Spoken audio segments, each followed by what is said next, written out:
ഏതൊരു പരിപാടിക്ക് മുൻപും നമ്മളൊരു പ്രിപ്പറേഷൻ ചെയ്യാറില്ലേ? സോ അതുപോലെ 2026 ഒരു ബെസ്റ്റ് ഇയർ ആക്കാനുള്ള ഫസ്റ്റ് സ്റ്റെപ്പ് ഓഫ് പ്രിപ്പറേഷൻസ് ആണ് ഈ വീഡിയോസിന്റെ ഒക്കെ ഉദ്ദേശം. അപ്പോൾ 2025 കഴിയുന്നതിന് മുൻപ് നിങ്ങൾ ചെയ്തു തുടങ്ങേണ്ട രണ്ട് കാര്യങ്ങൾ ഇന്ന് ഒരുമിച്ച് പറയാം. ഒന്ന്, സ്റ്റാർട്ട് ലേണിംഗ് സംതിങ് ന്യൂ. അതായത് പുതിയൊരു ഭാഷയോ അല്ലെങ്കിൽ നമുക്ക് അറിയാൻ താല്പര്യമുള്ള അല്ലെങ്കിൽ നമുക്ക് പഠിച്ചാൽ ഉപകാരം ഉണ്ടാവും എന്ന് തോന്നുന്ന കാര്യങ്ങളുണ്ടല്ലോ. ഡിജിറ്റൽ മാർക്കറ്റിങ്ങിനെ കുറിച്ചാവാം, അല്ലെങ്കിൽ ഇൻവെസ്റ്റ് ചെയ്യേണ്ടത് എങ്ങനെയെന്നാവാം. അങ്ങനെ എന്തെങ്കിലുമൊക്കെ പുതിയതായിട്ട് ഒരു കാര്യം പഠിച്ചു തുടങ്ങാം. രണ്ടാമതായിട്ട് ചെയ്യേണ്ടത് മൈൻഡ്ഫുൾ ഈറ്റിംഗ് ആണ്. നമ്മൾ എന്താണ് കഴിക്കുന്നത് എന്നതിനെ കുറിച്ച് നമുക്ക് വ്യക്തമായ ഒരു ധാരണ ഉണ്ടാവണം. ഞാനടക്കം പലർക്കും ഇല്ലാത്തൊരു കാര്യമാണ് അത്.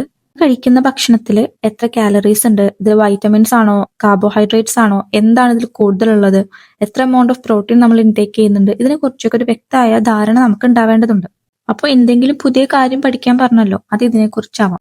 നമ്മുടെ ജീവിത സാഹചര്യത്തിനും വയസ്സിനും അനുസരിച്ച് എത്ര കാലറീസും ന്യൂട്രിയൻസും ഒക്കെ നമുക്ക് ആവശ്യമുണ്ടെന്ന് വ്യക്തമായ ഒരു ഐഡിയ ഉണ്ടാക്കി അത് ഏതൊക്കെ ഭക്ഷണത്തിൽ നിന്ന് ലഭിക്കുമെന്ന് മനസ്സിലാക്കിയിട്ട് നമുക്ക് കഴിച്ചു തുടങ്ങാം.